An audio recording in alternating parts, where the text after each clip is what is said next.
Hello students, this is Gayatri. Welcome back to another video of class 10 maths. और आज हम करेंगे क्लास 10 मैथ्स का chapter 12 area related to circle. तो सबसे पहले हमें पता होना चाहिए सर्कल क्या है।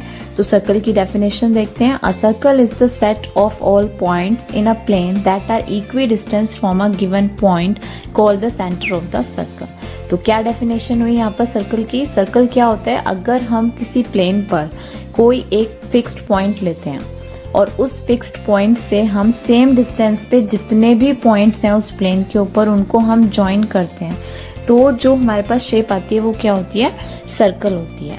और साथ ही जो उस फिक्स्ड पॉइंट से जो हमने इक्वी डिस्टेंस पे जितने भी पॉइंट्स लिए हैं वहां तक का जो डिस्टेंस होता है उसको हम क्या बोलते हैं, रेडियस बोलते हैं। और ये जो फिक्स्ड पॉइंट होता है ये क्या होता है, उसका सर्कल का सेंटर होता है। तो यहाँ पर हमने क्या किया है, ये जो पॉइंट हुआ जहाँ से हमने जो फिक्स्ड पॉइंट है जहाँ से हमने इक्वी डिस्टेंस पे जितने भी पॉइंट्स हैं उनको मिलाया तो हमें सर्कल मिला। और ये जो फिक्स्ड पॉइंट है ये सेंटर हो गया। और इस फिक्स्ड पॉइंट से जो पॉइंट्स हैं जिनको हमने ज्वाइन करके सर्कल बनाया वहां तक का जो डिस्टेंस है, यानी सर्कल के ऊपर जो भी पॉइंट है उनको अगर हम सेंटर से ज्वाइन करते हैं तो हमें क्या मिलता है, वहां पे रेडियस मिलता है। तो रेडियस की डेफिनेशन क्या हुई, the radius is the distance from the centre outwards. तो यहाँ पर O जो है वो सेंटर है और O से जो P तक का डिस्टेंस है वो क्या है, रेडियस है। और रेडियस को हम डिनोट करते हैं स्मॉल r से। तो इस तरह से हमने यहाँ पर फिक्स पॉइंट यानी सेंटर से हमने जितनी भी लाइंस यहाँ पे ड्रॉ किए हैं सब क्या है, रेडियस है। हम यहाँ पर देख सकते हैं कि अगर सेंटर के थ्रू कोई हम लाइन इस तरह से ड्रॉ करते हैं सर्कल पे जो सर्कल को 2 पॉइंट्स पे टच करती है और यानी कि सेंटर से होके जाती है, तो वो क्या होता है, उस सर्कल का डायमीटर होता है। सो डायमीटर क्या हुआ, the diameter goes straight across the circle through the centre. यानी सेंटर से होती हुई जो लाइन जाती है हमारी सर्कल में उसको हम क्या बोलते हैं, डायमीटर बोलते हैं।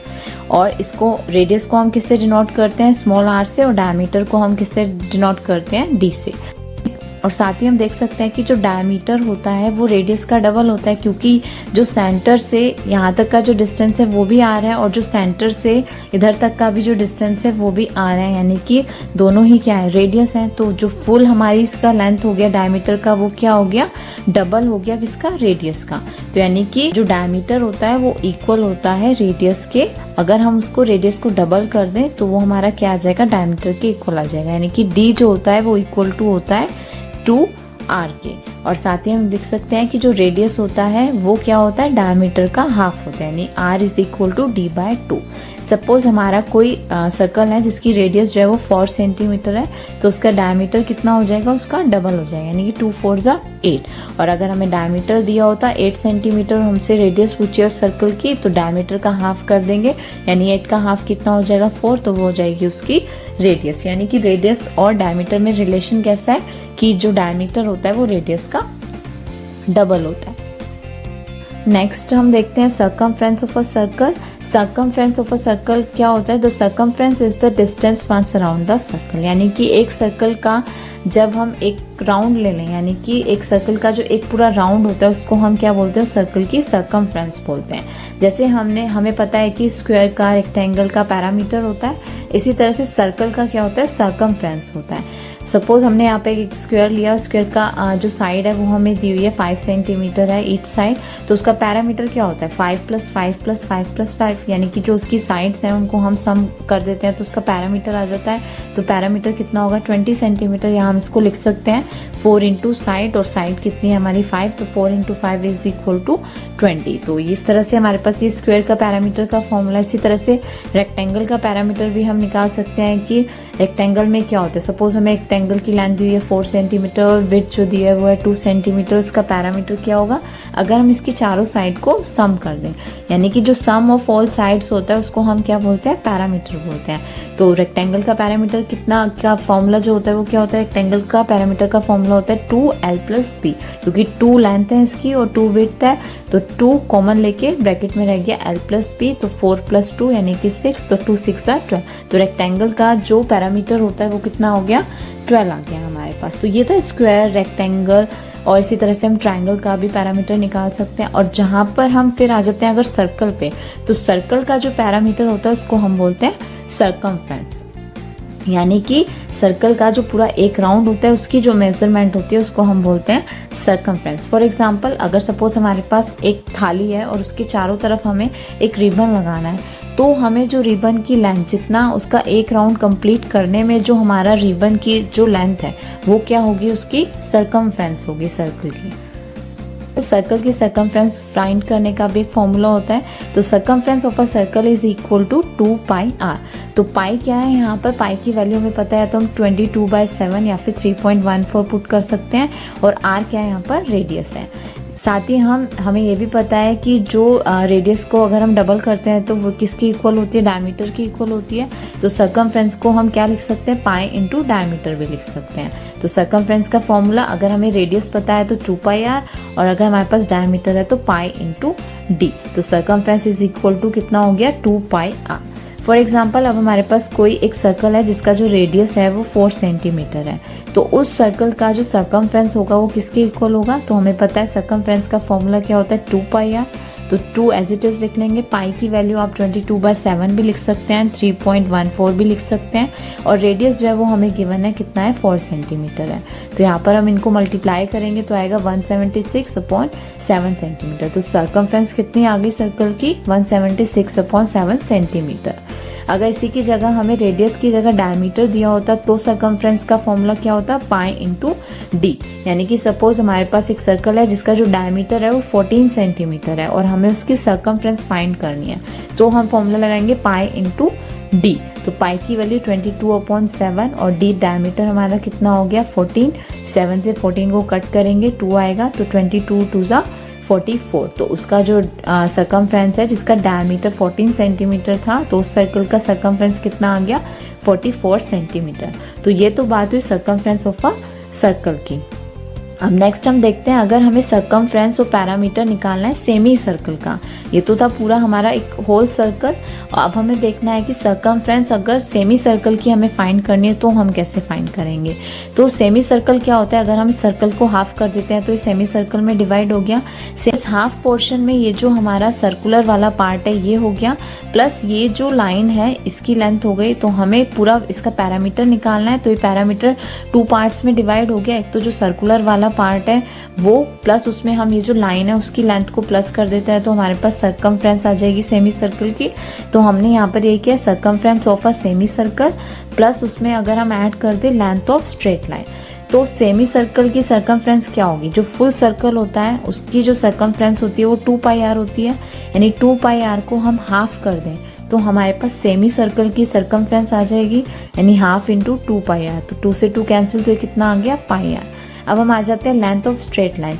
लेंथ ऑफ स्ट्रेट लाइन क्या है, जो सेंटर होता है उससे जो फिक्स्ड पॉइंट तक का जो डिस्टेंस है हमारा, वो जो फिक्स्ड डिस्टेंस है वो तो रेडियस होता है। रेडियस का डबल करते हैं तो डायमीटर, यानी कि ये जो स्ट्रेट लाइन है ये क्या है, सर्कल का डायमीटर है, यानी डी है। तो इसको हम डी भी लिख सकते हैं या फिर इसको हम 2r भी लिख सकते हैं, यानी रेडियस का डबल। तो यानी हमारे पास circumference of a semicircle का क्या फॉर्मूला आ गया, पाई आर, यानी कि जो सर्कमफ्रेंस है सेमी सर्कल की वो, प्लस जो लेंथ है किसकी, स्ट्रेट लाइन की, वो लेंथ क्या है, 2r। तो पाई आर प्लस 2r, ये हमारा सर्कमफ्रेंस का फॉर्मूला हो गया सेमी सर्कल का। और साथ ही हम इस 2r की जगह अगर d लिख देते हैं, यानी कि डायमीटर लिख देते हैं, क्योंकि हमें पता है रेडियस का डबल d के इक्वल होता है, तो हमारी सर्कमफ्रेंस का फॉर्मूला हो जाएगा पाई आर प्लस d। तो ये तो हो गया circumference of a circle and a semi circle. अब नेक्स्ट टॉपिक हम देखते हैं एरिया ऑफ अ सर्कल। जब हम किसी भी चीज़ को रखते हैं और वो जो स्पेस ऑक्यूपाई करती है वो उस चीज़ का एरिया होता है, तो इसी तरह से हमें area of a circle find करना है। तो एरिया ऑफ अ सर्कल में हमने यहाँ पर एक सर्कल लिया है, उसको हमने शेड किया है, तो हमें ये जो सर्कल का एरिया है उसको हम कैसे फाइंड करेंगे, इसका फॉर्मूला हम यहाँ पर देखते हैं। तो हमने क्या किया है, सर्कल को हमने सेक्टर्स में डिवाइड कर दिया है और उन सेक्टर्स को हमने इस तरह से रखा है एक प्लेन पर कि वो कैसी शेप बना रही है, एक रेक्टेंगुलर शेप बना रही है। जैसा कि आप यहाँ पर देख सकते हैं, सारे पीसेस जो है उनको हमने सेक्टर्स को ज्वाइन कर करके रखा है, तो हमारे पास एक रेक्टेंगुलर शेप बन रही है। तो ये जो पूरा सर्कल था इसकी जो सर्कमफ्रेंस थी वो कितनी थी, 2 पाई आर थी। बट जब हमने इनको सेक्टर्स में डिवाइड किया और रखा तो ये जो हमारी लेंथ है रेक्टेंगल की वो कितनी हो गई, जो पूरी सर्कमफ्रेंस की थी वो हाफ हो गई, यानी हाफ इंटू 2 पाई आर। और जो सर्कल का जो रेडियस था वो हमारी क्या हो गई, इस रेक्टेंगल की विड्थ हो गई। तो तो ये हो गया हमारा जो विड्थ है वो कितनी हो गई रेक्टेंगल की r। तो अब हमें पता है कि जो रेक्टेंगल होता है उसके एरिया का फॉर्मूला क्या होता है l इंटू बी। अब l हमारे पास कितना आ गया हाफ इंटू 2πr और b कितना है हमारे पास r है, तो 2 से 2 कैंसिल हो जाएगा, पाई और r कितना हो गया, एक r इधर है एक r इधर है तो r स्क्वायर। तो यानी कि एरिया ऑफ अ सर्कल का फॉर्मूला क्या आ गया हमारे पास यहाँ से पाई r स्क्वायर। इसी तरह से अगर हमें एरिया निकालना है सेमी सर्कल का, तो area of a semi circle का फॉर्मूला क्या होगा, अगर हम पूरा जो सर्कल है उसका फॉर्मूला पाई आर स्क्वायर है, तो सेमी सर्कल का क्या होगा, अगर हम इसको हाफ कर देते हैं तो हमारे पास सेमी सर्कल के एरिया का फॉर्मूला आ जाएगा, यानी कि पाई आर स्क्वायर अपॉन 2, या फिर इसको हम लिख सकते हैं half of pi r square. तो एरिया ऑफ अ सर्कल से रिलेटेड अब हम एक एग्जांपल देख लेते हैं। तो यहाँ पर हमने 2 सर्कल इस तरह से लिए, कॉन्सेंट्रिक सर्कल्स हैं। एक सर्कल की जो रेडियस है वो 3 सेंटीमीटर है और जो बाहर वाला सर्कल यानी कि जो बड़ा वाला सर्कल है उसका रेडियस हमने यहाँ पर लिया 4 सेंटीमीटर। और हमने ये जो पार्ट शेडेड किया उसका हमें एरिया फाइंड करना है। तो इस तरह के क्वेश्चंस हमारे एग्जाम में आ सकते हैं। तो इस तरह के क्वेश्चंस करने के लिए हमें पता है कि हम अगर बड़े वाले सर्कल का एरिया में से हम छोटे वाले सर्कल का एरिया माइनस कर देंगे तो हमारे पास ये जो शेडेड वाला पार्ट है इसका एरिया आ जाएगा। और एरिया का फॉर्मूला क्या होता है सर्कल का, area of a circle is equal to pi r square. अब हमें पहले छोटे सर्कल का एरिया निकालना है और बड़े सर्कल का, दोनों जो सर्कल है उनका हमें एरिया निकालना है। तो हम क्या करते हैं, पहले हमने एरिया ऑफ अ सर्कल निकाला है जिसकी रेडियस को हमने क्या लिया, स्मॉल आर लिया है। तो यानी कि जिसके ये जो 3 सेंटीमीटर रेडियस वाला सर्कल है, पहले हम इसका एरिया फाइंड कर लेते हैं। तो हमारे पास आएगा एरिया ऑफ अ सर्कल का फॉर्मूला होता है पाई आर स्क्वायर। पाई की वैल्यू हमने यहाँ पर पुट की 22/7 और रेडियस हमने कितना लिया 3, तो ये हो गया 3 इंटू 3। इसको मल्टीप्लाई करेंगे तो आएगा 22 इंटू 3 3 9/7, तो ये आ गया 198/7। अब हम निकालते हैं दूसरे वाले सर्कल का एरिया जो कि बड़ा वाला है जिसकी रेडियस है 4 सेंटीमीटर। तो इसका फॉर्मूला भी पाई आर स्क्वायर, यहाँ पर हमने इसके रेडियस को कैपिटल आर लिया है, तो ये हो गया 22/7 इंटू रेडियस कितना है अब यहाँ पे 4 इंटू 4, तो ये आएगा 352/7। बट एरिया जो हमें फाइंड करना है वो शेडेड पार्ट का फाइंड करना है। तो हम क्या करेंगे, जो बड़ा वाला है सर्कल उसके एरिया में से अगर हम ये छोटा वाला सर्कल माइनस कर देते हैं तो हमारे पास शेडेड जो एरिया उसका जो शेडेड पार्ट है उसका एरिया फाइंड हो जाएगा। तो हमने क्या किया 352/7 माइनस 198/7 किया, तो दोनों को माइनस करेंगे तो हमारे पास कितना आएगा 154/7, तो ये कैंसिल हो जाएगा, आ गया 22 सेंटीमीटर स्क्वायर। तो ये जो शेडेड पार्ट है इसका एरिया कितना आ गया हमारे पास 22 सेंटीमीटर स्क्वायर। तो यानी कि इसका जो फॉर्मूला होगा उसको हम ऐसे भी लिख सकते हैं पाई आर स्क्वायर, यानी आर जो है वो हमारे बड़े वाले सर्कल की रेडियस है minus pi r square small वाले की, और पाई कॉमन ले लेते हैं तो फॉर्मूला हो गया capital r square minus small r square. Next topic हम देखते हैं minor sector and major sector का, कि 2 रेडियस अगर हम लेते हैं और उनके जो बीच का एरिया होता है उसको हम क्या बोलते हैं, सेक्टर बोलते हैं। तो ये जैसे हमने यहाँ पे डायग्राम बनाया है, सेंटर O है यहाँ पर और APB, यानी OAPB का जो एरिया है वो क्या हो गया हमारा माइनर सेक्टर हो गया। और ये जो पीछे वाला पूरा एरिया बचा इसको हम क्या बोलते हैं, मेजर सेक्टर बोलते हैं। यानी जो छोटा वाला पार्ट है ये माइनर सेक्टर हो गया और ये जो बाकी का एरिया बचा ये हमारा क्या होता है, माइनर सेक्टर होता है। तो इस तरह से, और ये जो हमें पता है कि जो सर्कल में जहाँ पर सेंटर होता है, यानी सर्कल में जो पूरा एंगल होता है वो कितने डिग्री का होता है, 360 डिग्री का होता है। तो सपोज अगर माइनर सेक्टर के लिए हमने एंगल थीटा लिया है तो जो हमारा मेजर सेक्टर है उसके लिए कितना हो जाएगा, एंगल 360 में से अगर हम थीटा माइनस कर देंगे, सपोज हम यहाँ पर जो थीटा है उसको हम सपोज देते हैं 40 डिग्री और 360 में से हम अगर 40 डिग्री माइनर सेक्टर के लिए तो हमारा एंगल हो गया 40 डिग्री। बट मेजर सेक्टर का जब हमें एरिया निकालना है तो वहाँ पर जो एंगल होगा वो कैसे निकालेंगे, हम 360 में से 40 डिग्री माइनस कर देंगे तो हमारा जो मेजर सेक्टर का एंगल है वो आ जाएगा 320 डिग्री। अब इसका हम फॉर्मूलाज देख लेते हैं। अगर हमें निकालना है area of the minor sector तो हमारा फॉर्मूला क्या होता है, थीटा, यानी कि जो हमें माइनर सेक्टर का एंगल दिया उसको हमने यहाँ पर थीटा माना हुआ है, तो लेट किया हुआ है कि थीटा जो है वो माइनर सेक्टर का एंगल है। तो हमारा area of the minor sector क्या होगा, थीटा अपॉन 360। अब क्योंकि एरिया की बात कर रहे हैं तो एरिया का हमें फॉर्मूला पता है क्या होता है, सर्कल का एरिया का फॉर्मूला होता है पाई आर स्क्वायर, तो इसलिए थीटा अपॉन 360 क्यों लिया, क्योंकि यहाँ पर जो एंगल फॉर्म हो रहा है, जितने पार्ट का हमें एरिया निकालना है उसका एंगल कितना है, यानी कि थीटा कितना है, तो theta upon 360 into pi r square. तो इस तरह से तो हमारे पास माइनर सेक्टर का एरिया फाइंड हो जाएगा। और अगर अब हमें निकालना है area of the major sector, तो उसके लिए फॉर्मूला क्या होगा, पाई आर स्क्वायर, यानी कि पूरा जो हमारा सर्कल है उसके एरिया में से अगर हम ये जो माइनर सेक्टर वाला एरिया इसको माइनस कर देंगे तो हमारे पास जो मेजर सेक्टर का एरिया वो फाइंड हो जाएगा। तो हमारा फॉर्मूला क्या हो गया, pi r square minus area of the minor sector. तो हमारे पास क्या आ जाएगा, area of the major sector. साथ ही हम इसको ऐसे भी लिख सकते हैं कि अगर हम जैसे माइनर सेक्टर के लिए हमारा एंगल हमने थीटा लिया है, तो मेजर सेक्टर के लिए एंगल कितना हो जाएगा, 360 में से हम थीटा माइनस कर देंगे। तो हमारा फॉर्मूला क्या हो गया, 360 minus theta upon 360 into pi r square. तो area of the major sector आप ऐसे भी निकाल सकते हैं, pi r square minus area of the minor sector, या फिर इसका फॉर्मूला ये भी हो सकता है 360 degree minus theta upon 360 degree into pi r square. Next है length of an arc of a sector of angle theta. हमें क्या फाइंड करना है, किसका फॉर्मूला निकालना है, लेंथ ऑफ एन आर्क का। तो ये जो ए पी बी है ये क्या है, एक आर्क है और इसका जो हमें लेंथ है वो फाइंड करनी है। तो अब जैसे जब हमें एरिया फाइंड करना था तो वहाँ पे हमने थीटा अपॉन 360 के साथ पाई आर स्क्वायर रखा था। अब हमें यहाँ पे लेंथ फाइंड करनी है, तो लेंथ हमें किससे मिलेगी, इसके सर्कमफ्रेंस से मिलेगी सर्कल के। तो हम यहाँ पर क्या रखेंगे, 2 पाई आर रखेंगे। तो हमारा फॉर्मूला क्या हो जाएगा, theta upon 360 into 2 pi r. और थीटा क्या है, जो भी हमें एंगल यहाँ पर दिया होगा उसको हम पुट करेंगे तो वो हमारा थीटा हो जाएगा, और 2 पाई आर से हम उसको मल्टीप्लाई कर देंगे तो हमारे पास क्या आ जाएगा, लेंथ ऑफ एन आर्क आ जाएगी सेक्टर की। नेक्स्ट हम देखते हैं major segment and minor segment. तो जो सेगमेंट होता है वो क्या होता है, कोड के अंदर का जो जितना भी एरिया होता है, जैसे हमने यहाँ पे कोड ड्रॉ की हुई है ए बी, और ए बी की दोनों तरफ का जो एरिया, यानी उसने सर्कल को 2 पार्ट्स में डिवाइड किया। एक जो स्मॉल वाला पार्ट है जो हमें शेड करके दिखाया हुआ है, एक ये जो दूसरा वाला पार्ट है। तो जो स्मॉल वाला पार्ट है कोड के बैक साइड में वो तो हो गया उसका माइनर सेगमेंट, और ये जो दूसरा वाला साइड है जो यानी कि जो बड़ा वाला एरिया हो गया वो हो गया हमारा मेजर सेगमेंट। अब तो यानी सर्कल जो है, अगर हम एक कोड ड्रॉ करते हैं सर्कल में, तो सर्कल को 2 पार्ट्स में डिवाइड कर रही है, माइनर सेगमेंट में एंड मेजर सेगमेंट में। तो ये हमने इस तरह से यहाँ पे शेड कर दिया। येलो जो है वो हमारा माइनर सेगमेंट है और ब्लू जो है वो मेजर सेगमेंट है।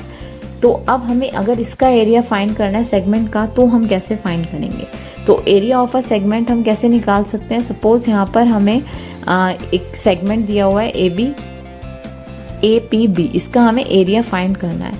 तो हम कैसे फाइंड करेंगे, तो हमने क्या किया, यहाँ पर एक सर्कल ड्रॉ किया, उस सर्कल में ओ जो है वो सेंटर है, ए बी कोड है, तो हमने ओ ए और ओ बी को ज्वाइन किया। ए बी जो है वो सर्कल की कोड है, और ए पी बी जो सेगमेंट है उसका हमें एरिया फाइंड करना है। तो हम कैसे फाइंड कर सकते हैं, अगर हमें एरिया ऑफ अ सेक्टर पता है, यानी कि ये जो सेक्टर यहाँ पर बन रहा है पूरा ओ ए पी बी, अगर इस एरिया में से हम ट्राइंगल का, यानी कि ये जो ओ ए बी ट्राइंगल है इसका एरिया माइनस कर देते हैं, तो हमारे पास ए पी बी सेगमेंट का एरिया फाइंड हो जाएगा।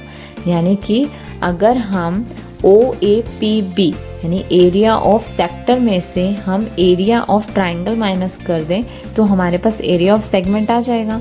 और एरिया ऑफ सेक्टर का फॉर्मूला हमें पता है क्या होता है, theta upon 360 into pi r square. और एरिया ऑफ ट्राइंगल क्या होता है कि ट्राइंगल का जो एरिया होता है उसको हम क्या है उसका formula 1/2 into base into height. यानी कि अगर हम जैसे ट्राइंगल है हमारा और इसमें हम यहाँ पर ओ बी जो है हमने क्या किया, परपेंडिकुलर ड्रॉ किया है, तो एच जो हो गई इसको हमने हाइट मान लिया, जो एल्टीट्यूड है उसका डिस्टेंस को हमने एच मान लिया है, और ए बी जो है वो क्या है, बेस है। तो हमारे पास क्या आ जाएगा, एरिया ऑफ ट्राइंगल आ जाएगा। तो यानी कि अगर हमें सेगमेंट का एरिया निकालना है तो उसके लिए हम सेक्टर के एरिया में से ट्राइंगल का एरिया माइनस कर देते हैं, तो हमारे पास क्या आ जाएगा, सेगमेंट का एरिया आ जाएगा। अब इसको एक एग्जांपल से हम अच्छे से समझ लेते हैं। आपके एनसीईआरटी की बुक में एग्जांपल 3 दिया हुआ है, find the area of the segment A by B shown in figure if radius of the circle is 21 centimetre and angle AOB is equal to 120 degree. तो हमें सेगमेंट का एरिया फाइंड करना है और रेडियस जो है वो हमें कितनी दी है, 21 सेंटीमीटर गिवन है।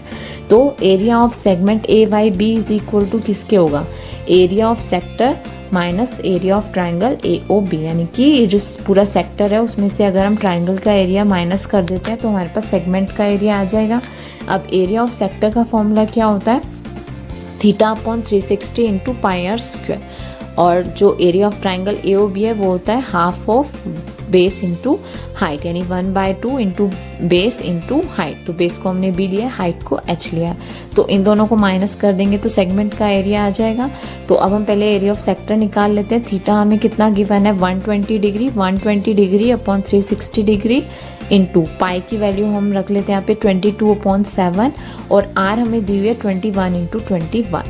तो इसको हम काट लेते हैं, यहाँ पे 0 से 0 कैंसिल हो जाएगी, 12 1 12, 12 3 36 और ये 3 से हम इस 21 को कैंसिल करेंगे तो आएगा 3 7 21।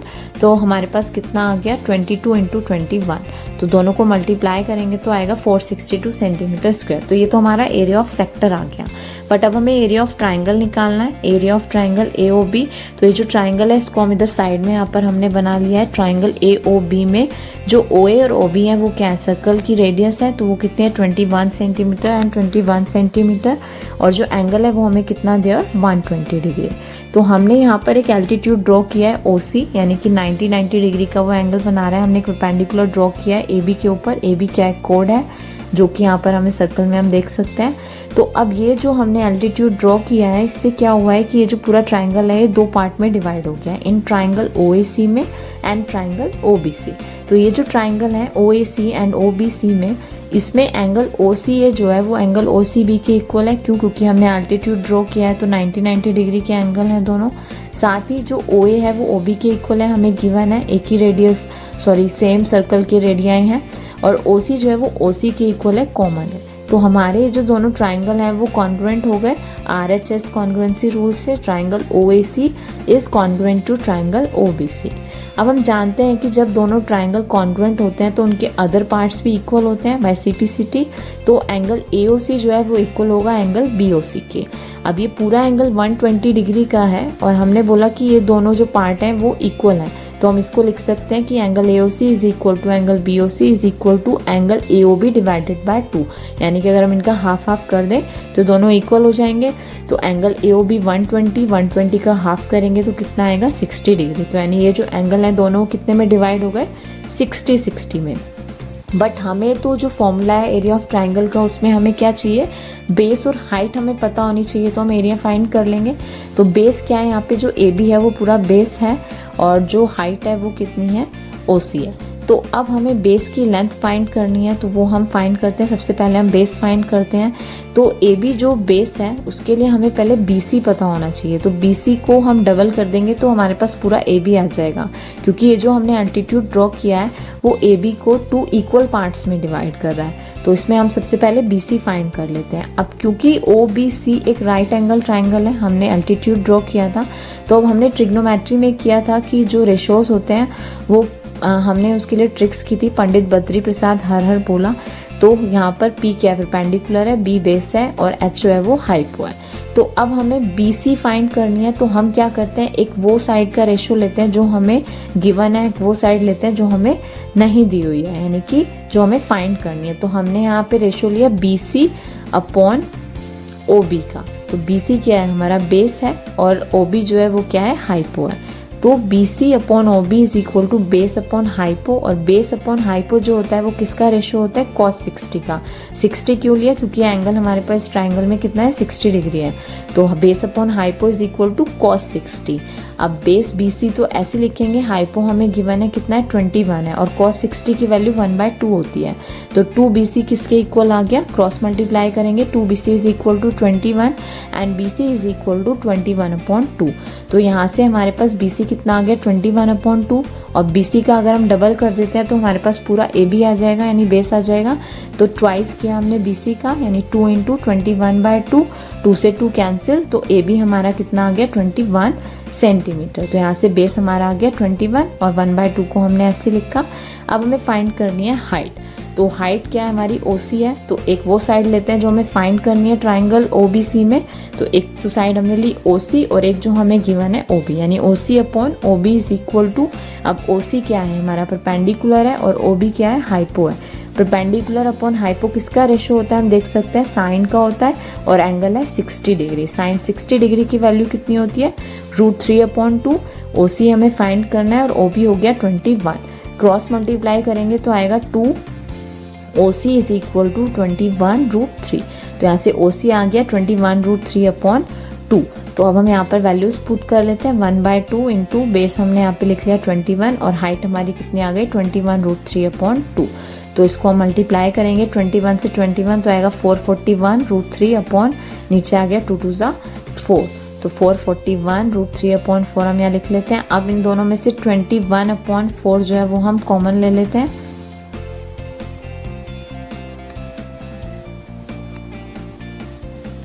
तो 21/4 जब हम कॉमन लेंगे तो हमारे पास क्या रह जाएगा 88 माइनस 21√3 सेंटीमीटर स्क्वायर। तो इस तरह से जो हमारा सेगमेंट है उसका एरिया हमने फाइंड किया।